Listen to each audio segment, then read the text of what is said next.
Do you remember Peni Parker, the anime girl and her Spidey robot fighting alongside Miles Morales and the others in the Spiderverse animated movie? Well, in this video, we're going to tell you about her origin story. Let's get on with it, shall we? Peter, Penny's dad, had just died in the course of his heroic duties, and his version of Spider-Man is an exosuit of some kind. It's like a cross between a Spider-Man suit and an Iron Man suit. Next, we see Aunt May and Uncle Ben in a lab. It seems that in this universe, they are both scientists. Penny is then ushered into another room, and both Aunt May and Uncle Ben try to bring her up to speed. Penny already knows her dad is dead, but she also knows that he used to be Spider-Man. But she isn't ready for the information that comes out next. Her aunt and uncle tell her that she is supposed to take over her father's role as Spider-Man and continue to wear the armored suit. Apparently, she is a genetic match, and the same spider that bit her father has locked onto her scent. To Penny's surprise, it is already in the room, and this fact scares her. But she can't run from the inevitable as it is, and the spider takes its bite with or without her consent. Fast forward 5 years from that time, and we see this world's version of Mysterio. He has his mini globes following a much bigger globe of light. This supersized globe is terrorizing the city by spraying a hallucinogen on its residents. It's a terrible scene as everyone, both young and old, falls under the spell of Mysterio's spray. Then, Spider-Man appears, or rather, Penny, who has since grown into the super suit. Aunt May is on the comms and advises her to be careful as she prepares to engage. Being the typical teenager that she is, Penny requests some music to help her focus as she fights.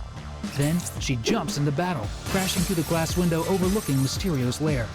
Apparently, this Mysterio guy has been controlling the deadly spray globe remotely, but there's no time to ask him how or why. Spider-Man, as Penny, easily squashes one of the little globes floating around. Mysterio manages to spray some of this hallucinogenic substance from his palms on Penny. Sadly, it starts to slip through the suit's defenses and take effect. But Aunt May is in Penny's ear, guiding her through it. In fact, we get to see that there's an entire team by way of tech support behind Penny. Aunt May encourages Penny to close her eyes and use her intuition instead. Penny does this, and before Mysterio can spray some more of that toxic stuff, Penny lands an aerial blow on his helmet, crushing it. It turns out that Mysterio is not much to look at under his helmet. He has a permanent black eye and is bespectacled. He starts to mouth off about how he is Spider-Man's biggest fan and how he sent Penny a mixtape. He is subsequently arrested and imprisoned. Next, Penny is in class, and it looks like an all-girls school. The teacher is telling the students all about Oscorp, but then this world's version of Daredevil walks into class. The teacher excuses Penny as her classmates look on. It seems everyone knows about Penny's secret identity, which is not so secret after all. Penny puts on her robotic Spidey suit afterwards, and together with the Daredevil, they swing through the streets of New York. They end up on a rooftop and start to chat. Penny pulls out a sandwich and asks Daredevil about her father. She wants to know if he was a cool guy. At some point during the evening, both heroes intercept a gang and neutralize them. It's all in a day's work for the vigilantes. Penny then takes off the suit, and tech support no sooner loads it onto the van. They ask her if she needs a ride back home, but she decides she wants to take the train instead. She's on the train now, as it takes her closer to home. She's standing, being the responsible commuter that she is, when suddenly there's a little commotion. Everyone in her train car starts to run the other way. The reason for the commotion soon becomes clear to Penny. 2 variants of Spider-Man walk in, and it's Spider-Ham and one more variant. They tell Penny that the Inheritors are on a killing spree that involves the souls of all Spider people, wherever they may be found. It doesn't matter what she believes because the spider that runs her show signals that it trusts them.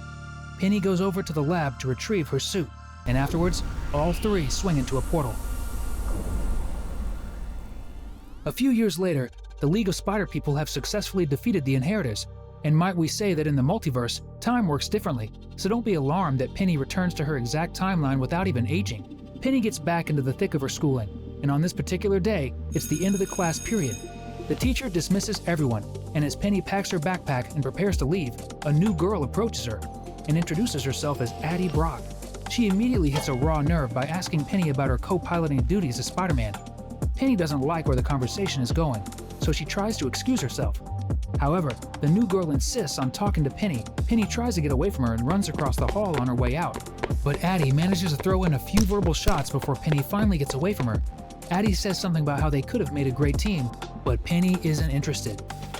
She eventually gets home and meets her aunt and uncle in the middle of a sensitive conversation about restarting a controversial scientific program. Uncle Ben has been put in charge of that. However, they ask Penny about her day and try to encourage her to look on the bright side. She sort of knows they're keeping a secret from her, and they admit as much. However, they tell her she'll be brought up to speed when the time is right. But then, in frustration, she storms off to her room. The next day, she is at the lab, preparing and repairing her Spidey suit with the help of Aunt May. They're trying to fix her web canisters when Penny looks out the open door behind her. It's Addie Brock from her class. Addie is in a hurry to get to another lab in the same Oscorp facility. Penny excuses herself and follows Addie, who gets to a door. Penny sneaks in behind her and sees Addie talking to Uncle Ben. From their conversation, it would seem Addie and Venom are supposed to be the backup for Penny and her spider suit. In other words, Addie is now supposed to co-pilot the new Venom suit. And this is news to Penny, who feels angry for being kept in the dark. Just then, the facility alarm goes off, and everyone is called upon to man their battle stations. There's a monster ravaging the city, and its name is Morbius. It's big and ugly, and it feeds on anything that carries electrical signals. Penny prepares to engage Morbius as both Aunt May and Uncle Ben guide her. But Penny seems a bit cocky today, and it's probably because of what she discovered earlier. It's not long before Morbius catches her and starts to suck the batteries out of the spider suit dry. This is when Uncle Ben decides to deploy Addie Brock and her Venom suit into the battle. Addie does her thing, or at least tries, but the Venom suit suddenly shuts down. Aunt May agrees in a moment of desperation to be hoisted down to fix the suit. When Aunt May gets in, she finds Addie in the corner being consumed by the symbiote. Aunt May tries her best to help Addie, but the sim consumes her too. Meanwhile, Penny gets back her power and reboots successfully. Then, she engages Venom to see if she can save Aunt May or even Addie. Venom has become exceedingly fast and powerful, and it seems to have the upper hand in battle. It tells her that Addie and Aunt May are no more. Then it starts to say that Aunt May didn't want the best for Penny. This infuriates Penny, and she attacks Venom with all she's got. The newly installed web traps now come in handy. Remember, it was the last upgrade Aunt May made to the spider suit. Ultimately, Venom, or whatever this suit has become, is finally neutralized, and there's no sign of either Addie or Aunt May. The symbiote has swallowed them up. Later that evening, Uncle Ben tries to talk to Penny about her father and Aunt May, now that she's gone. It's an emotional moment, to say the least. But just then, a portal opens up in her bedroom, and Spider-Ham materializes. He apologizes for intruding, but requires Penny's attention at once. Penny asks Uncle Ben if he'd be fine allowing her to go away. He replies by saying she ought to go, if duty calls. And so she accompanies Spider-Ham into the portal, and the light closes in behind them.